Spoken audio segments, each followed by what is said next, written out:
Big boss season 8 winner అవ్వడానికి నిఖిల్కే ఎక్కువ chance ఉంది. గౌతమ్ నిఖిల్లో పోటీ ఉన్నప్పటికీ కూడా ఈ రోజుకి నిఖిల్కే ఎక్కువ ఛాన్స్ ఉంది విన్నర్ అవ్వడానికి. నిఖిల్కు కన్నడ నుండి ఓటింగ్ పడుతుంది అనుకుంటారేమో, నిజానికి నిఖిల్కు పడుతున్న ఓటింగ్లో 95%కు పైన తెలుగు ఆడియన్స్ ఓటింగే. నిజానికి చాలా కొద్ది మంది తెలుగు ఆడియన్స్ మాత్రమే తెలుగు వాళ్ళకే సపోర్టు చేయాలి అనుకుంటున్నారు. చాలా ఎక్కువ మంది తెలుగు ఆడియన్స్ మన తెలుగు వాళ్ళు కూడా వేరే రాష్ట్రాలలో వేరే దేశాలలో మంచి స్థానాలలో ఉన్నారు, మంచి గౌరవం పొందుతున్నారు.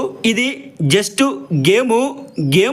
గేములా చూడాలి అని అనుకునే వాళ్ళే ఎక్కువ మంది తెలుగు ఆడియన్స్ ఉన్నారు. ఒకవేళ నిఖిలే విన్నర్ అయితే మాత్రం అందులో మెజారిటీ సపోర్ట్ మాత్రం తెలుగు ఆడియన్స్దే ఉంటుంది.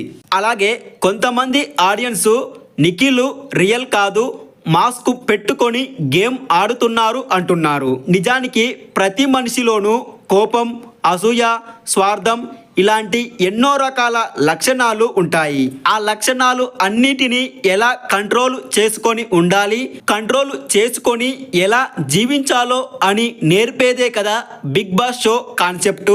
నిఖిల్ కూడా తనలోని బ్యాడ్ క్వాలిటీస్ను కంట్రోల్ చేసుకొని అందరితో మంచిగా ఉంటూ గేమ్ ఆడుదాము అని అనుకొని ఉండొచ్చు. దానిని పట్టుకొని Nikhil mask man, real gamer కాదు, సేఫ్ గేమర్ అనుకుంటే దానికి ఏమీ చెప్పలేము. మరి మీలో ఎంతమంది నిఖిల్ విన్నర్ అవ్వాలి అని కోరుకుంటున్నారో వాళ్ళందరూ ఆల్ ద బెస్ట్ నిఖిల్ అని కామెంట్ చేయండి.